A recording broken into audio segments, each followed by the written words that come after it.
শিক্ষার্থী বন্ধুরা শুভেচ্ছা নিও। সকলকে আমন্ত্রণ জানাচ্ছি আমাদের নতুন একটি টিউটোরিয়ালে।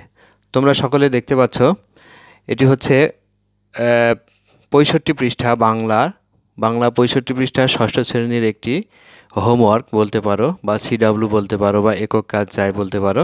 আমি সেটি এখন তোমাদের সামনে তুলে ধরার চেষ্টা করব। তো সকলে একটু স্ক্রিনের দিকে লক্ষ্য করো। এটি হচ্ছে ২ নং শিরোনামের ওয়ার্ক বা কাজ। দেখো, ৭১-এর দিনগুলি রচনায় লেখক যা যা বলেছেন তা নিজের ভাষায় লেখো।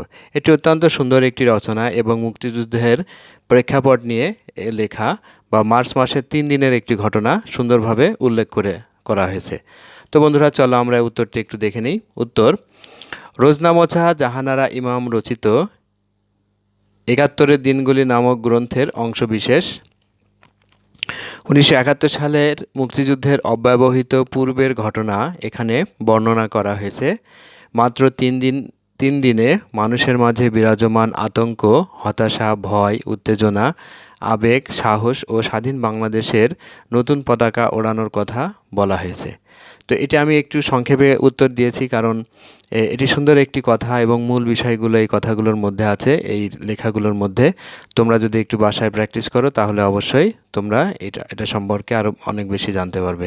তো আমাদের ভিডিওতে চোখ রাখার জন্য ধন্যবাদ, এবং সাবস্ক্রাইব করার জন্য সকলকে অনুরোধ জানাচ্ছি। আমাদের পরবর্তী ভিডিও দেখার জন্য অবশ্যই বেল আইকনটি চাপতে ভুলো না। ধন্যবাদ সকল।